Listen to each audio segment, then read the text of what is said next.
Hi, I'm Lazaroo-Hood, entrepreneur, philanthropist and family man.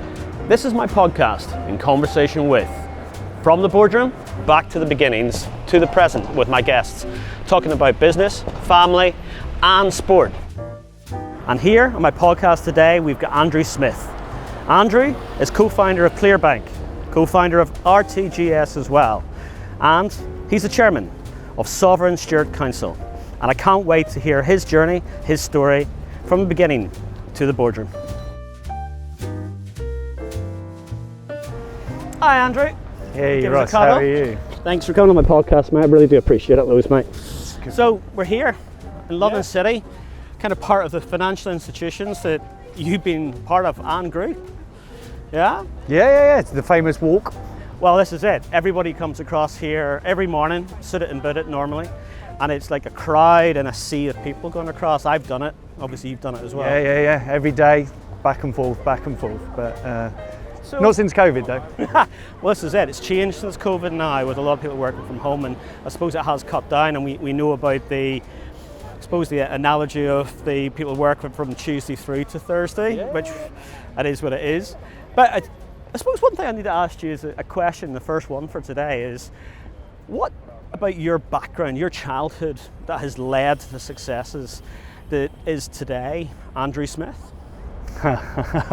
No pressure. Well, no, it's fine. So, I think you're always a bit of a product of your upbringing, so to speak. My background is very much from, say, a hard-working middle class family. My mum was a bank cashier.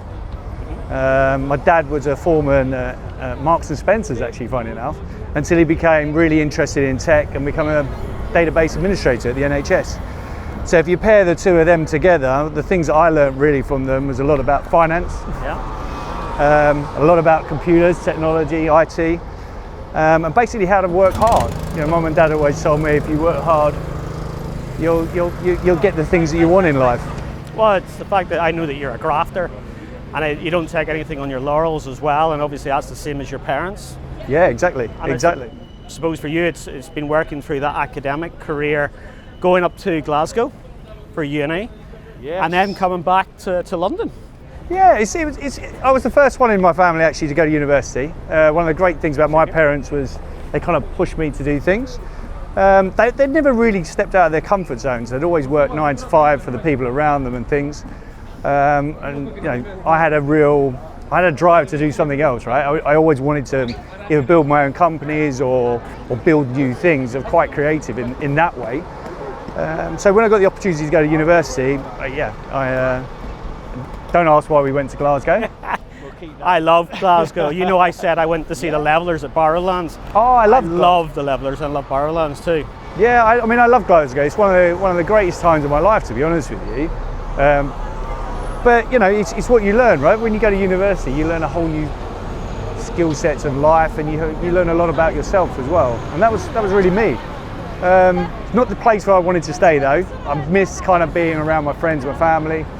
Missed London a little bit, because I did work in London before I went up to university. I did 3 or 4 months as a money broker. Failed money broker, I might add, really. It was not for me. Story there for you. It's just one of those things I always wanted to get into finance.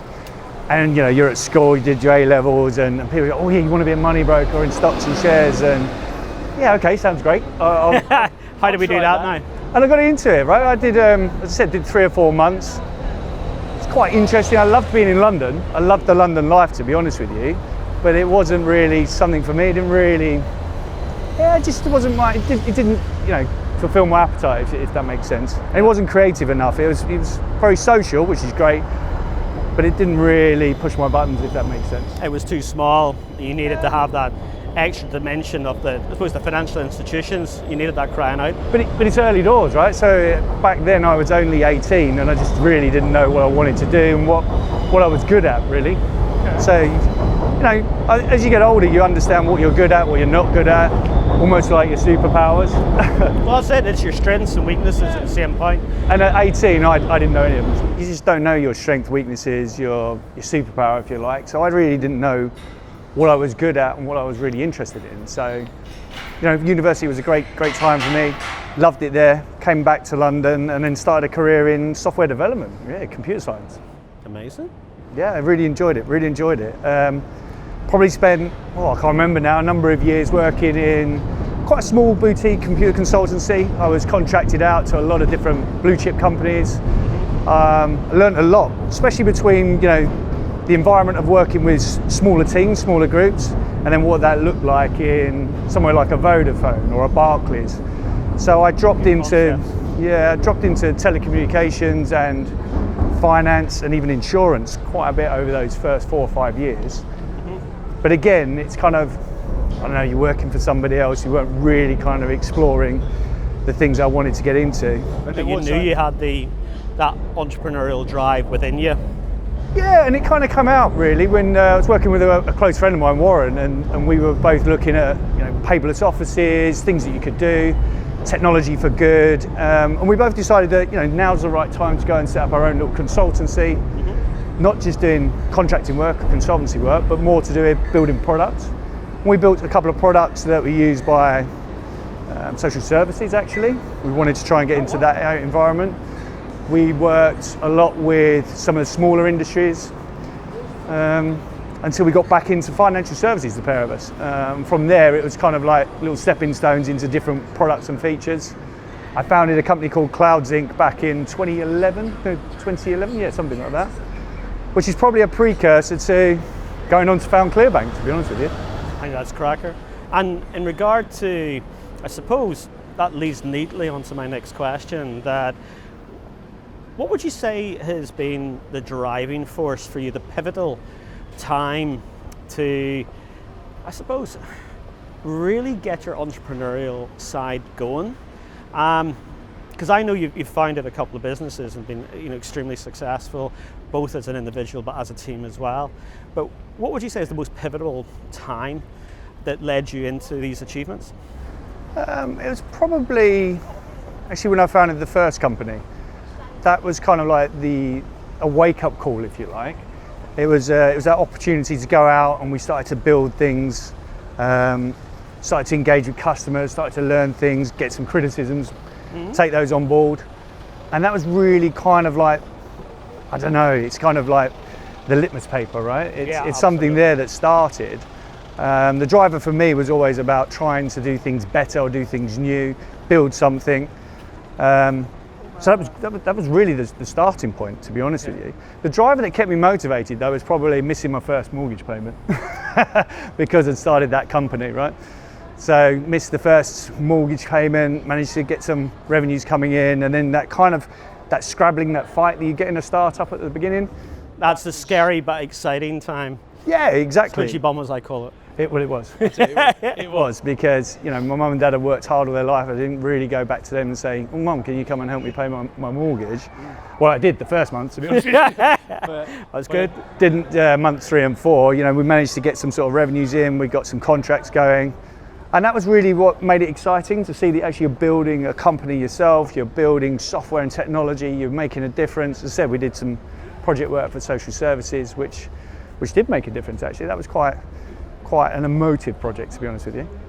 Okay, and that led into co-founding Clearbank, which was an amazing bank that you set up, and you're not there now. You've now exited that company, and we'll talk about the newest venture, which I'm excited to hear about as well. But I suppose for me, I'm excited, and I think everyone else would be excited to hear is the trials and tribulations of building a bank. Yeah, because I think it's amazing that you built a bank.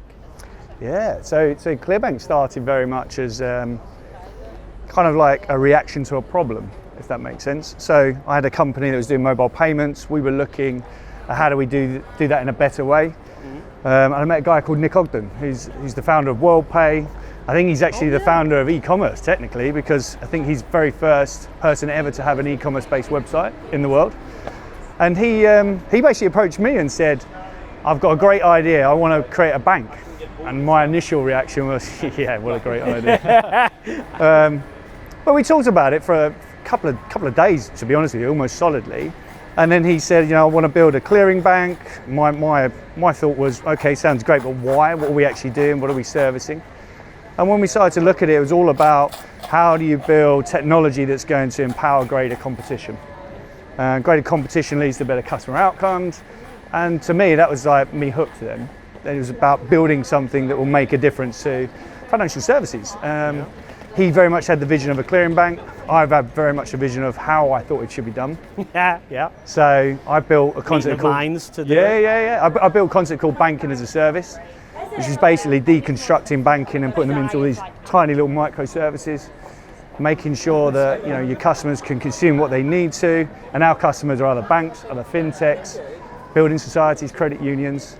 So you don't really know the Clearbank brand. People don't know the Clearbank name, but they know some of its customers. Like Tide, for example. Yes. Tide sits on top of Clearbank Rails, utilises Clearbank's banking as a service proposition.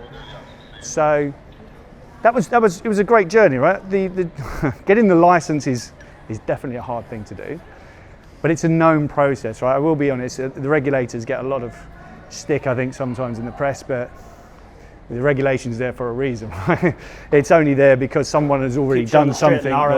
Yeah, but it's there because somebody's done something that abuses the system. Well, the famous one being Nick Leeson and Barings Bank. Yeah, exactly. And now, on the back of him, he's created molds within the FCA and the PRA, etc. But 2008 itself, which wasn't that right? long ago. No. And exactly, when we started Clearbank, we started back end of 2014. So it was still very fresh, and you've got things like the Basel III, that's all off the back of trying to protect people's savings, deposits, protect the banks themselves from themselves to some extent. So most of the regulations there for a reason, a very good reason. And they help you, right? If you've got a proposition that's going to actually be systemic or sustainable, it's important, and it has a life of its own, or will do, then they help you. They help you along the step of the way. There's no favours, but they're there to guide you through the process. They're not trying to knitter you. No. They are there to help.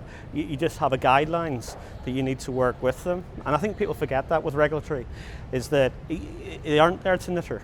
It is there to nurture and help you if you've got a good business plan and you're there to actually value add to our financial industry. They're there to help. Yeah, exactly. And I think that journey was tough. A lot of people think it's really hard. It is really hard, and it's really quite lengthy as well. But it's hard and lengthy for a reason. When you come out the other side, things don't get any easier because now you're implementing all of those things. But it's building the bank from scratch was fantastic learning for myself. I immersed myself in it, to be honest with you. I spent most of the time initially trying to learn, what was faster payments, how did it work, how does the Bank of England work, how does CHAPS work, what's all the direct debits, how's that infrastructure working, how do you put it together? I don't know how you do it. And honestly, I'm from financial service, being in the insurance industry, but banking is like a completely different animal. Yeah, and the there's detail so many that you have to go things. into. Yeah. There's so many things. So as one of the founders, we were building tech from scratch. So I needed to understand every single aspect from payment systems through to risk, from risk to operations, from operations to compliance, from compliance into legal. It was quite mind-blowing, to be honest with you. And but it's all stuff that stuck with me. And I enjoyed it. Looking back on it, there was times I really didn't enjoy it, but looking back on it now, you think... Well, again, it's a journey, isn't it? Yeah, exactly. And it's the fact that you've got this stuff, excuse the pun, but banked, that you now have knowledge. Yeah, exactly. And the thing is, you did it from the ground up, and no one could ever take their experience away from you. And then, you can actually help, juniors, those starting their careers. And that's something I know you do. You like to help, and never mind your community service stuff, but this is something you think within your professional life is helping and nurturing that next generation. And I think you've been there and done the junior to the senior C-suite roles, that you bring that there to people. Yeah, and I'm very much about trying to make sure you get the right people in and then promote them and grow them with you. At Clearbank, we started off with, my engineering team was predominantly 4 students, graduates from Essex University. We had supplemented that with a couple of contractors, and then we gradually built a team on top of that. But some of those students, they're still at Clearbank today, and they'll be like VP of data, or they're very high up in terms of their architecture. Their careers. Yeah. I think that's brilliant. handpicked them actually when we started. But So I think that's fantastic, mate. yeah, it's a great experience, but all things come to an end. Well, no, it's the next start to the next journey. Yeah, as and I call it. that's a nice way of putting it, right? Because for me, Clearbank's very much feels like a baby to me. It's not somebody I parent anymore, if that makes sense. I'm not with that child anymore. As The I bird said, is flowing from the yeah, nest. and it's doing its own thing, right? And it's gone in different directions that maybe, I don't know, they're just different directions to maybe where I thought it might go in some respects. But, you know, it's moved on, I've moved on, and I'm a person who really wants to have a challenge. Yeah. And once you've built Clearbank in many aspects, for me it was all about scale. Global footprint. Yeah, maybe a global footprint with the bank, you know, expansion. But to me, that's doing the same again, but in another region. You're taking what you've learned, what you've known, and you're depositing it again, Yeah. or installing another instance in the tech terms. But so it wasn't really innovating anymore. And my brain's very much around how do I innovate and how do I create something new? How do I create more value? How do I make a difference? And to me, I was starting to say, well, I'm no longer doing that, right? So what I consider to be my superpower is no longer being used or really is needed. Well, I think basically that's a leader. A leader actually knows when that they can no longer bring added value, and you've actually taken that journey to the natural end. Yeah. Now that's amazing that you were able to mentally do that, and a lot of leaders can't. So I think it's fantastic that you were able to do that, mate. And you've got to make sure you've got kind of people around you who are going to take your place, right? I was very lucky. I had some really great people around me. Tom Harris, who's now actually the CTO at Clearbank, he really stepped up. Fabulous guy, really knows his stuff, and you know that succession planning, if you like, it worked very well, I think. That's spot on. That is succession planning for any leader. That I'm a big believer that you have your team not snapping at your toes, but it's a natural progression for them to move on and upwards, and it's your role to assist them to do so. But at the same time, you're growing to your next role, and I think you've done that already with Clearbank. So well done, mate. Thank you. Thank you.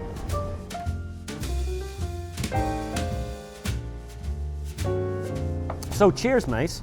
Welcome to Borough Market, our old hunt. You know, you've been here several times, so have I, and we call it networking, I believe. But it's medicinal. But I like a whiskey. So, tell me about your first chairmanship. The Sovrin Steward Council. So, yeah, Sovrin's very much about technology for good, but it's all around digital identity. And the premise is that no one company should own too much of your digital identity at all. It's all based on blockchain technology, so it's all decentralized. And the stewards basically deliver Sovrin or that network, that infrastructure as a utility. So it's free to use, it's free to get access to it. And then the stewards themselves also act as a kind of a layer of governance, as endorsers who can actually create digital identities, what can be created on there and how it gets distributed. So you're assisting that tech community? Very much so. And for me, I'm quite passionate about digital identity and Sovrin specifically, because it's quite a dangerous thing. If you think about your digital identity and in the hands of the wrong people, or actually a central store of a lot of information around you, how easy is it to defraud you if I can get one central store that has pretty much everything around your identity? I think we're all scared about the scamming, the identity change in every aspect, from home to work.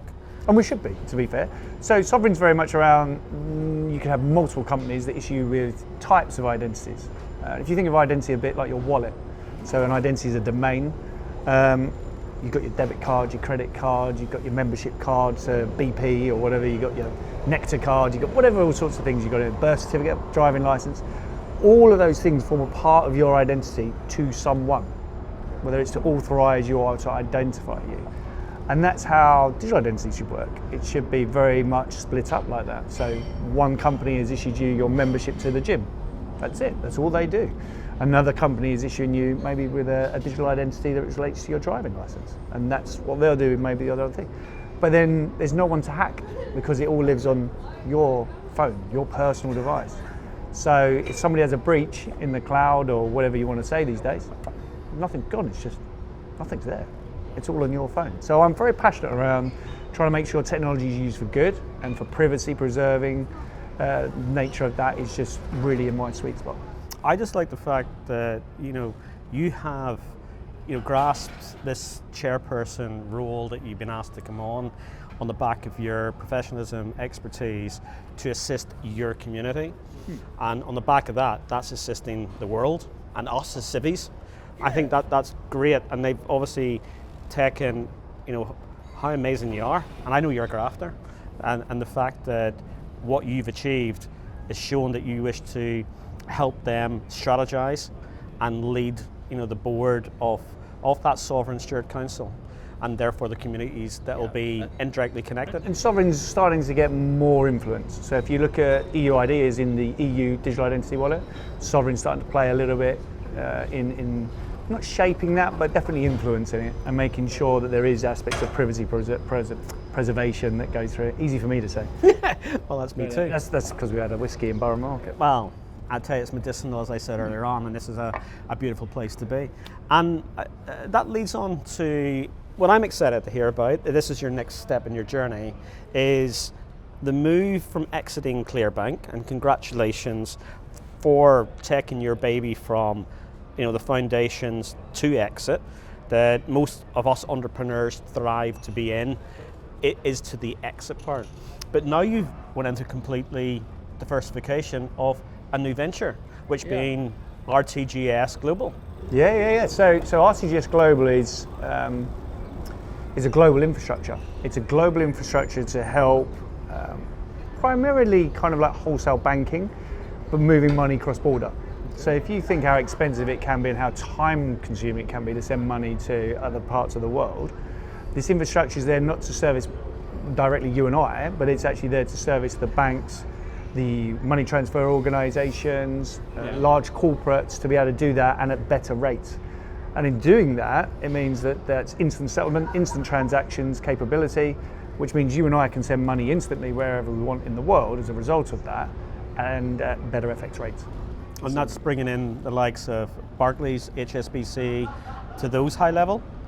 So the bank working group that we have with RTGS Global has a number of the tier one banks, as you call them. Okay. You'll know all household names, but they're not just from the UK, they're from all over Europe, the States, Canada, South America, over into Asia and APAC. Massively international footprint then it's going across. It's a global footprint, and it's quite exciting to say the least, because it's making a difference. It really does make a difference. And if we just think about what's happening with financial services globally, you have a concept of fiat currency that you and I just use, everybody uses day to day, but also concepts around CBDCs, which is central bank digital currencies. Thank you. Sorry, I just realised what I was about to do then. No, central bank digital currencies. Mm-hmm. And they're kind of, most of those are blockchain based, a bit like a Bitcoin, but for actual transactions, not as an asset. You've got stable coins, which are basically crypto versions of something like US dollar. And then our infrastructure, our settlement service, settlement fabric as we call it, that allows us to make all these things interoperable. So they can all communicate, all utilize together. So if I want to buy some CBDCs in, I don't know, China, I can actually do that with my fiat sterling. And then as a bank, I can utilize that to make global transactions off the back of that. Or, more importantly, facilitate you and I making transactions. I think it goes some over my head and stuff. But obviously, from my financial, history, I can get most of it. But I think the fact is the way that the financial institutions is changing, that you need to get on board now. And you've put it in a previous podcast that today the CTOs, really, it's what the company does all the time. It's not a department. You touch it, you feel it, you breathe it. You taste it, and every aspect now of a financial institution is technology. So really, a CTO is running the company to a degree.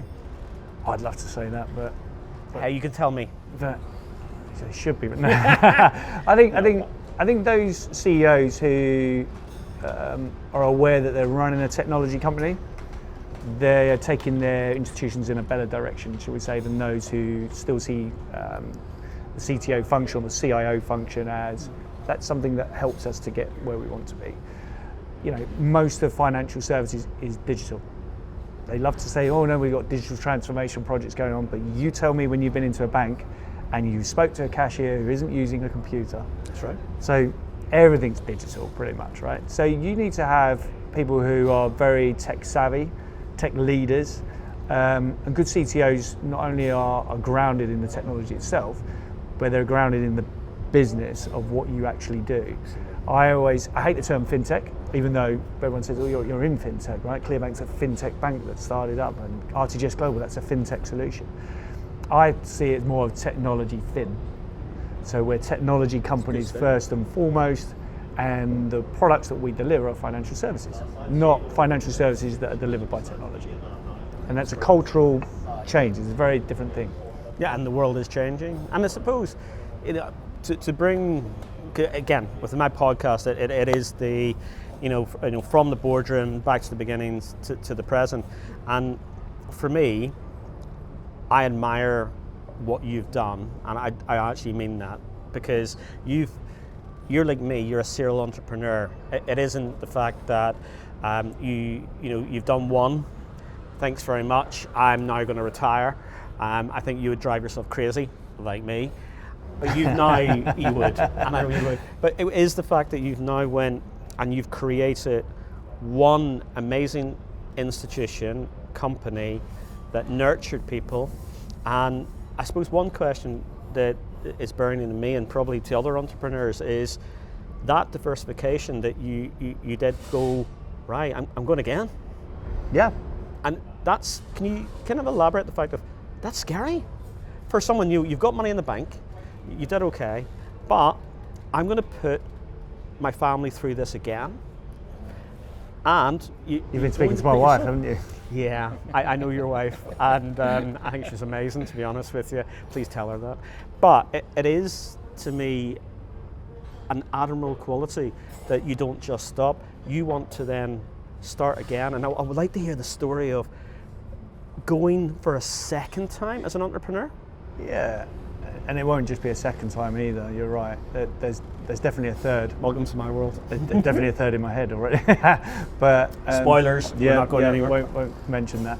The driver behind it's I think, earlier on we spoke about your strengths and weaknesses. And I've got to a point in my life where I definitely understand my strengths. And I may have learnt that only in the last couple of years, to be honest with you. And I think if you play to your strengths, you're happiest. And for me, creating something that I feel like will have value and make a difference, make a change, so to speak, a positive impact, that's my primary driver. So as soon as I feel like I'm not innovating, or we're not creating something new, or we're not pushing the envelope, I can feel a little bit numb to what the process is then. And then that means it falls over into your everyday life, right? Yeah. And then are you really being the best husband you could be? So my wife is unbelievably supportive, because she's an entrepreneur herself, actually, to be fair. And when I said to her, Nick's got this idea again, and it's an idea to solve cross-border payments, of which we'd discussed back in 2014. So it's not a big break from Clearbank. It was an evolution of understanding that these are the other areas that we wanted to work together on. When he said, shall we do it? I was like, yeah, straight away. It's a no-brainer. Obviously I considered everything and spoke to my wife first. Our wives are our bosses, realistically, but yes. Yeah, she's a massive driving force for me, actually. She's very much a supporter and pushes you forward to do things. She knows when I'm happy, and she knows what actually challenges and makes me happy, and therefore she's like, yeah, go and do it. Big time. And it's also, having partners who are supportive assists us. And again, I'm a big advocate, and I know you do respect this too, is mental health.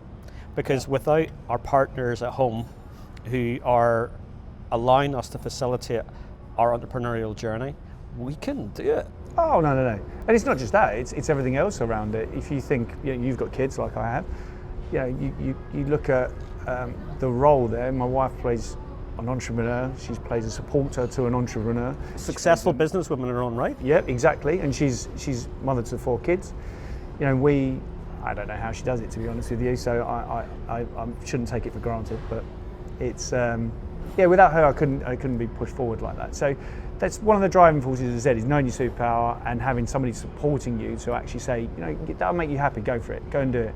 And it's been a thrilling journey with RTGS, right? And it's right at that stage now where we have a number of central banks involved, we have a number of participant banks, as I alluded to. There's some of them doing live pilots, we've completed some. We've run some proof of concepts and pilot testing that just shows you can settle whatever currency you want immediately with trillions of value. And it's at that point now where you go into production, we start to see the difference, probably in the APAC region first, Okay. but it'll gradually wander west and hit us at some point in the next 24 months, I believe. I can't wait to see how this journey is going to encapsulate you and Nick, with other co-founder. But I think it's brave that you've done it a second time. I know you said you never know where the next third or fourth, fifth other journey will be, because we both know that we're both the same, and there will be. But on this journey, I'm excited to see what happens for you guys, and congratulations to get to this part. And thank you for being here today and coming on to my podcast. Oh, it's been a pleasure talking to you. Oh, well, no, I appreciate it, sir. So I can't wait to share this with everybody. Lovely. Cheers for that, sir.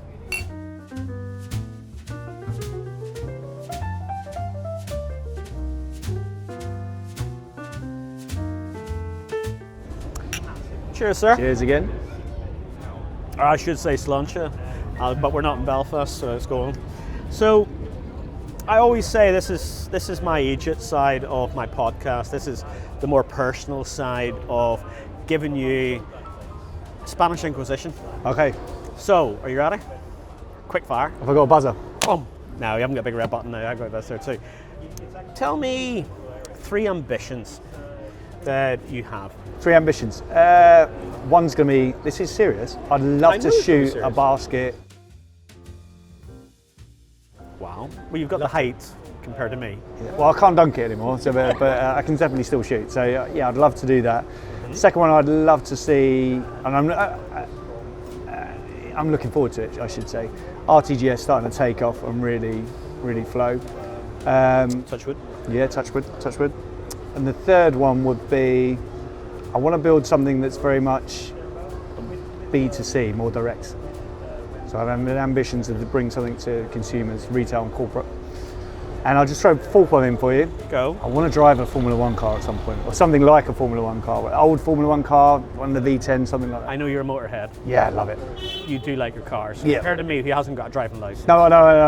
You really like it. Yep, so I would love to get in a Formula 1 car or something like that and drive around Spa or somewhere fast. Noted for birthday presents. Okay, cool. So, 3 steps to success to give to people. Courage, first one. There's never the right time to do any of these things, I don't think. So you've got to have the courage and just go for it. I think bite the bullet. Second one is to embrace criticism and failure. I think if you can embrace criticisms around it, you learn a lot. Whether that's tailoring your products or tailoring things around yourself, changing things yourself, and understanding that some things will fail. That's fine, and embrace that and learn from it and move on. And the third one is really understanding everything's a journey. I think you need to understand the journey. So there'd be times when any entrepreneur, I'm not saying any entrepreneur, I'm pretty convinced any entrepreneur, they go through phases of a bit of self-doubt. Am I good enough at this? Do I know what I'm doing? Inside we all do. Yeah, exactly. And I think everybody at some point not struggles with mental health, but you have those mental challenges, shall we say. And I think it's just healthy to embrace those and just go, you know what, I feel like that today, that's fine. I think that's it, it's embracing it, but it's also knowing when to ask for help, and sometimes it's not asking for a solution, it's asking just to vent. Yeah, exactly. And to have someone there to listen, if it's a mentor, which I'm a big believer in mentorship, or it's just about your partner. Yeah. I just need to vent this here and get it out of my brain. Yep. So I think that comes into it as well. As I said, that step of just understanding it's a journey. You'll feel like that today, but tomorrow you won't, and then something will happen, you'll feel really confident and buzzing, you're on top of the world. So I think if you can embrace those 3 steps, you're pretty good. Okay. and that leads naturally on to the next quick fire, is 3 inspirational heroes. Phil Knight, one of the founders of Nike. Love him. I love his story. Love the way that he went about seeing something that should be different, improving on it, listening to customers, and then reimagining how you kind of market that and sell it to people. I really love that. Michael Jordan, obviously. Oh God, or was it his mum? No, it's You've been watching it. I have. No. So Michael Jordan, I think anyone who can be that dedicated, right? You know, he got cut from high school. He wasn't a great basketball player. He played baseball at the start, and the journey he went on was constant learning and being a scholar of the game and pushing himself, whether it's athletically or whether it's understanding the game more and more. And then to be, you know, the greatest player of all time, and then still go, I've got that drive to come back out of retirement and do it again another 3 times. So I just think he's one of the few people in the world who can really inspire with their unbelievable drive and competitive nature. And keeping with the basketball theme, Phil Jackson. I don't know him. So Phil Jackson is the coach, or was the coach of the Chicago Bulls, who came in, did 1 season, got them to the Eastern Conference Finals, and then he coached Jordan and the team through to their 6 championships. Wow. And then he left and went and did it with Kobe Bryant and Shaq. He got a 3-peat with those guys and another 2 in LA. So he's one of my heroes and inspirations, because if you can get all of those egos. Well, this is the fact, and that's business as well. Yeah, exactly, right? So if you can get all those egos to come together, to gel, work together. For the team, for the greater good, right? And you can manage that, I think he's got something special, whether it's in sports. You know, it's very easy to talk about your winning nature, but that's the sort of person that I'd love to be able to emulate and be in business later on in my career. Well, Northern Irish term is, I'm not going to bum and blow about your good self, but you did it with Clearbank. Now, to an extent, right? Okay, so well, I think the next project will have to be something where you build the entire team around yourself. And you've got those inspirational heroes there to actually assist you and to look at as a benchmark. I think that's respectful. And more relaxed now is the fact of 3 destinations that you would like to go, either on your own or with the good lady wife Lauren and the kids. So the Algarve. Lou and I go to the Algarve every year, love it. We'll take the kids, it's just relaxing, sun, it's brilliant. Just got back from New York, and I think New York's a place that I would quite happily have an apartment in, I think, and drop in there. So that's the Greenwich Village, Broadway. Yeah, exactly. We watched Brooklyn. We watched Back to the Future in Broadway. One of my favourite movies. I hate you for that, but go. And I'll tell you what, watching it in Broadway is a completely different experience to watching it here in the UK. The audience participation made it. It was fantastic. I seen Adam's Family there a long time ago. I took my wife for her 30th, and I enjoyed Broadway and the atmosphere you're going through it. Not the ticket price. No. Forget that. I enjoyed it going through. Yep. Okay. And the 3rd destination. Oh, sorry. I would be. So I think if I was saying somewhere with my wife, she would probably give me a kick if I didn't say Dubai. But I would prefer to take them all on a cruise. Ooh, but where? You know what? I don't care on a cruise. As long as you get on in Southampton, you go into the Med, cruise around. We did a great cruise that went all the way up into Venice and Split, Dubrovnik. Brilliant. It's on my bucket list to do a cruise. You know, they're not for everyone. No, it isn't. And I did Stena Line for a year and a half, and I was a kid, and I loved working on the ship. I was nervous as anything because you heard about Sambrugge and P&O and all this stuff. But I love being on the ship, and I love the sea, and I think the water is amazing. And as you said, you get to see a multitude of different destinations and go off and have mini holidays that can tantalise you to go and have bigger ones if you want. I think that's how you've got to look at it, right? If you stop off at a destination, don't think you're going to actually experience the destination, but you're going to see bits of it that it's like an appetizer, a little hors d'oeuvre. I like that better. I like that more than I said it. And actually saying that, 3 foods that you like. Steak, love a steak. Which steak though? I'll tell you what, I would always go ribeye, but I've just had, I just spent, as I said, a week in New York, and I've had 3 or 4 New York strips.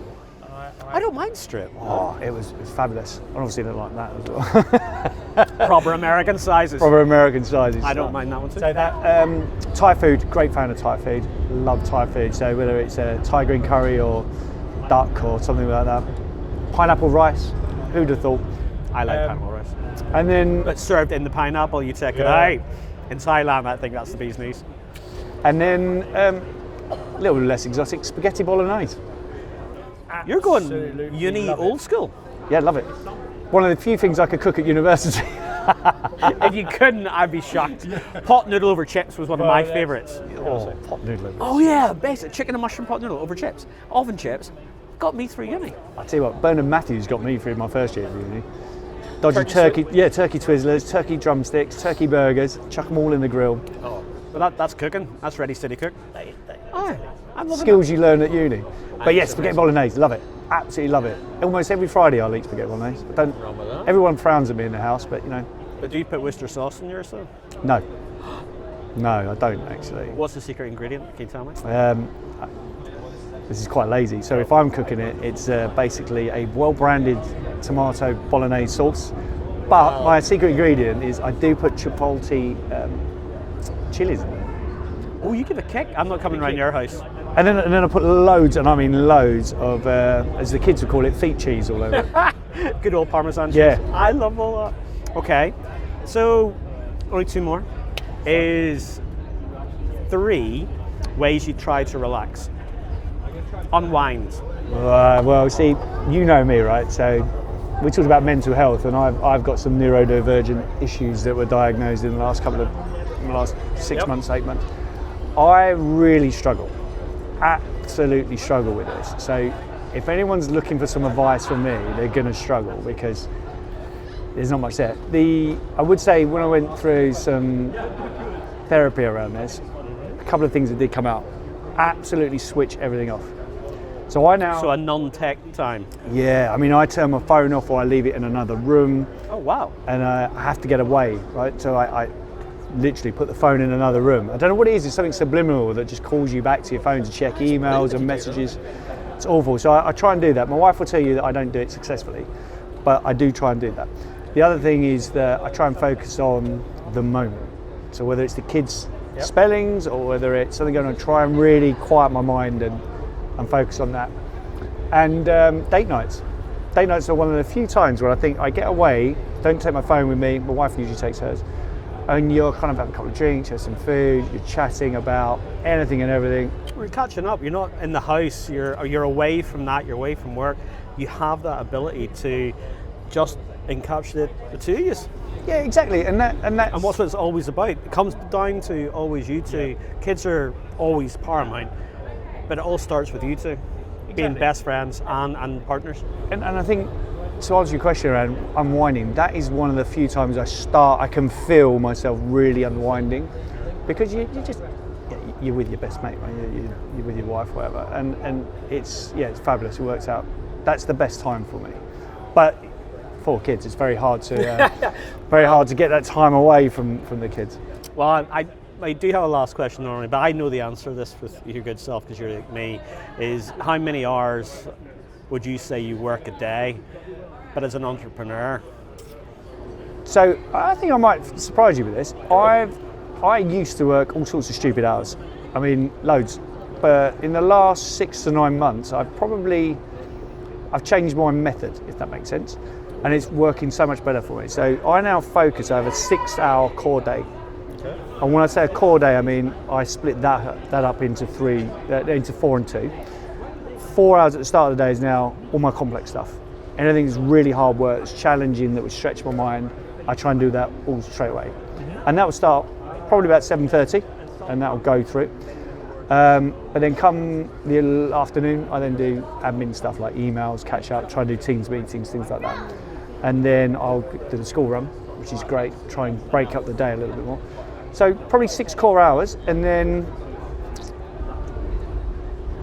anything between 2 and 6 that's ad hoc, sporadic, and all over the show. you get the calls and emails that you just don't expect. I'm bad, right? I get up and go to the gym at 6 a.m, but in the gym I'm still doing bits of work, you've got your minute rest period, like bang, bang, bang, I'm doing You're something. international as well, though. You got different time frames. Yeah, and I think people think, wait on, why does he message me at this time? It's just because I'm up already. I'm also awful at sleeping, so sometimes I can get to sleep very quickly, but then if I wake up at 2 a.m. and something's you got it, right, in your head, I then might put it on my phone, or I try and mentally remember it, so I get up, then I write it down.